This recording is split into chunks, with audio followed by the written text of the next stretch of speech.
Jason Garrett, NBC Football Night in America studio analyst, former Cowboys head coach, back on the program. We were just talking about painful moments. You know, Buffalo Bills fans having a hard time getting over that interception. And you were the coach of the Cowboys for the Dez Bryant play? I was. Is that your toughest play that still stays with you of all the plays when you were coaching or a player? You know, I would say two plays. The Dez Bryant play would be one, and then the other play was a couple years later in the divisional round when Aaron Rodgers rolled left and made that amazing throw. So, yeah, we had a couple interesting ones at the end of games. You know, with a chance to go to the NFC Championship game, and they go right to the end of the game against the Packers and Aaron Rodgers. But the Dez Bryant call, what were you told in the moment, and were you okay with what they told you about that non-touchdown? Well, I feel like I'm an expert in this area because I've talked about this a lot with a lot of people through the years.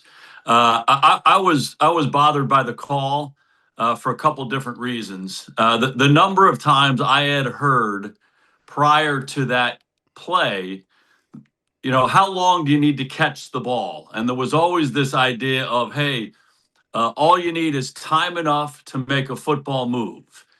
And the officials who would tell me this, they would say, hey, he doesn't have to make a football move. It's just time enough to make a football move. And if you look at the Dez Bryant play, you know, he catches the ball just outside the 5-yard line. It was one of the most amazing catches, I believe, in the history of football. He catches it and he switches hands with it. He gets 1 foot down, 2 foot down. The third, he lunges. So he switched hands. He's gotten the feet down. Lunge is a football move. He has the ball here. He extends it. These are all football moves over the course of 5 yards. So he's essentially running with the ball to get himself down there to make that extension. And, you know, for them to come back and say he needs to survive the ground, this thing that seemed to trump everything else, you know, I'm like, how many times have I heard from you guys? He doesn't even have to make a football move. He just needs time enough. And literally he made 7 football moves over the course of 5 yards. And then the other part of it is it was ruled a catch on the field by a guy who was standing right there.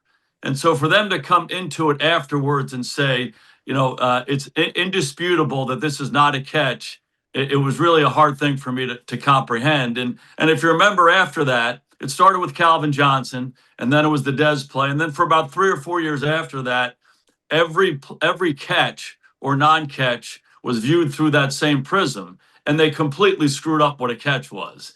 I mean, guys are running down the field stumbling, and they have it for 10 yards, but he falls down, and all of a sudden that's not a catch.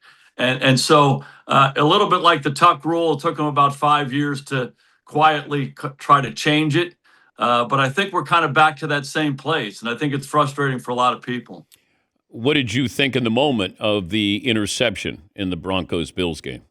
I still think it's a catch.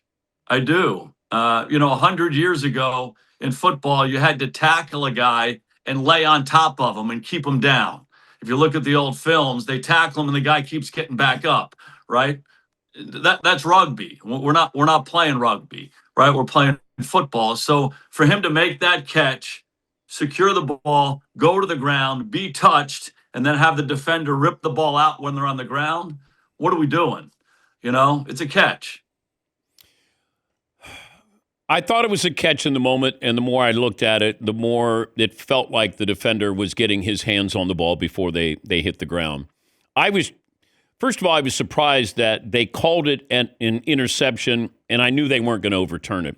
If they called it a catch, I don't think they would have overturned it either. Yeah, and again, that's what takes me back to the Dez Bryant play. It was called a catch, and to say indisputable evidence overturns it. You know, I have a regret about that play, Dan. Afterwards in the game, you know, as a head coach, you're always preaching no excuses. And you know, I talked to our guys about it. Hey, that was one play. We had 56 minutes before, and we had 4 minutes afterwards to win that game. So we're not gonna rely on officials to make the right calls. It's our job as players and coaches. Having said that, something I wish I should have said was, in the moment, I get all that. There's no excuses. We had our opportunities. But Tony Romo made an amazing throw, and Des Bryant made one of the greatest catches in the history of the National Football League.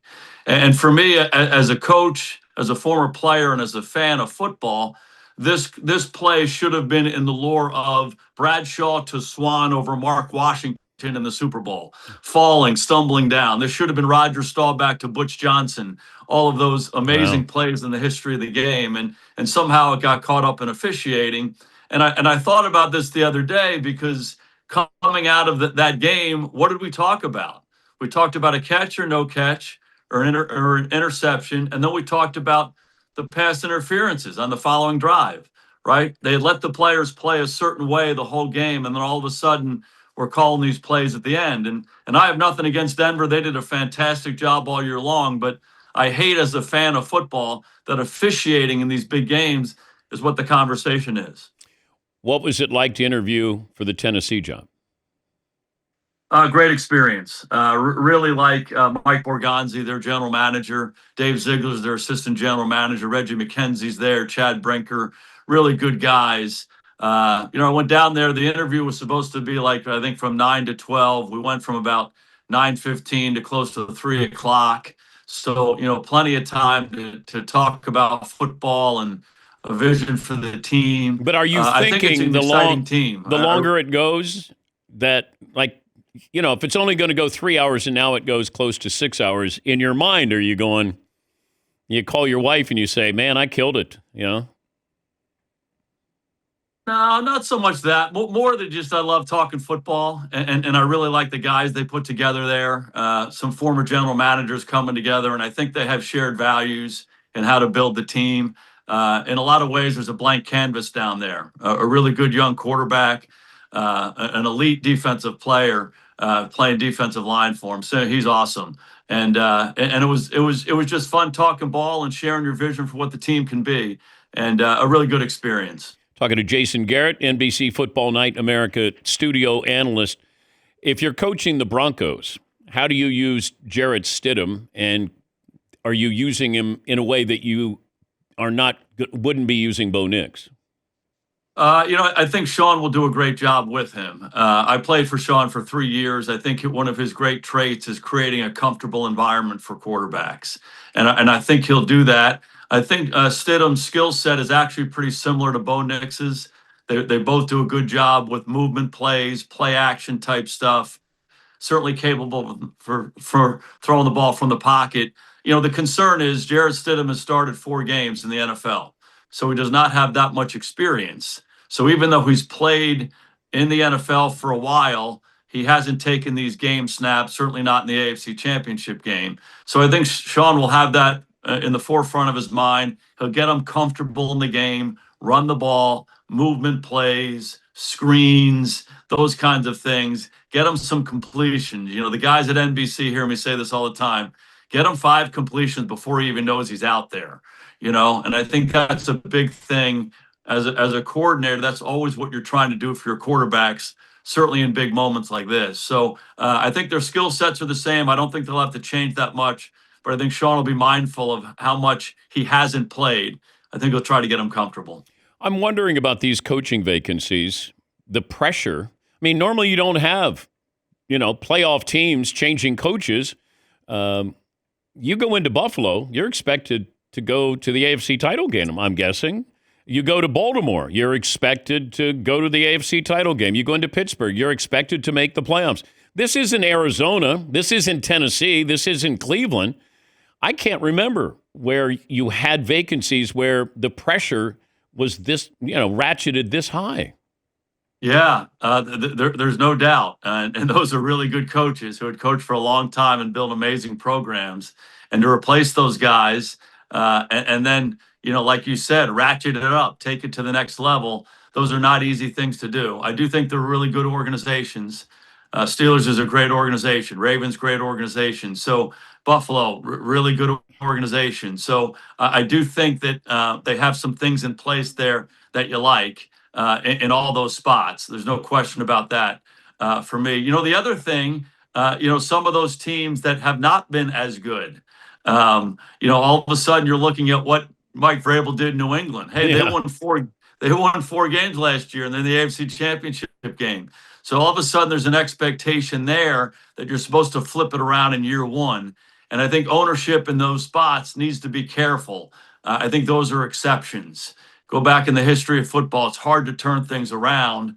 And then even if you look at a team like Washington, Dan Quinn did such an amazing job in year one, and now they've kind of fallen back to the mean, if you will. So I think you want to build it the right way, regardless of where you're coming from. And if you go into those places, you got to be careful about trying to copy the guy who was there before.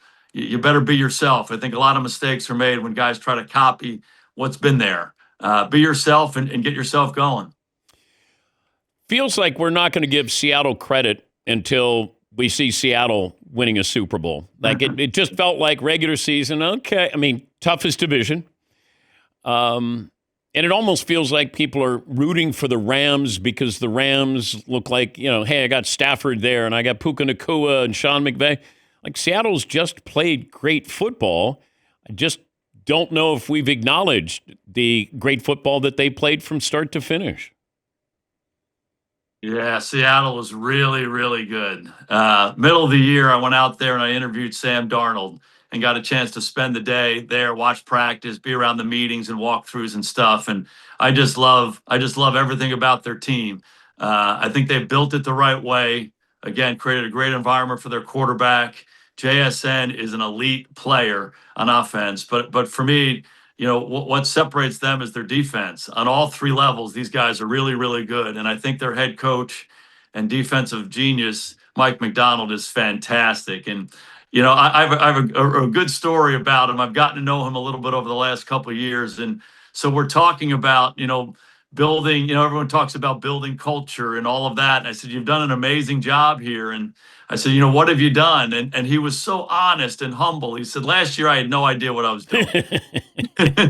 he said, I have no idea. You kind of dive into it and you just are reeling. But he said, after the season, you got a chance to sit down and really think about what you want to build here. And, Pete Carroll had done a great job building a certain culture there. And I asked him, I said, hey, is this just like you trying to replicate what happened in Baltimore? That's your experience? And he said, yeah, in some ways, because I was there for so long. But he said, I also pulled back and said, this has to be our culture and the environment we create. So keeping some of the good stuff from Pete Carroll, absolutely. Some of the stuff from the Ravens, absolutely. Some of the stuff from our players and coaches, things that they think are important, absolutely. And then at the end of it, he says, if the culture was all about my personality, we'd be really boring. So we don't want to be that. And so to me, he's so good at what he does, but he's so humble. And I think what he's created there and what they've created there, John Schneider, great job with the personnel. I love their team. Jace, good to talk to you again. Thanks for joining us. Yeah, enjoy the games this weekend. That's Jason Garrett, NBC Football Night in America studio analyst. Well, they may have taken on Mike Macdonald's personality. They're kind of boring, but they're boringly great.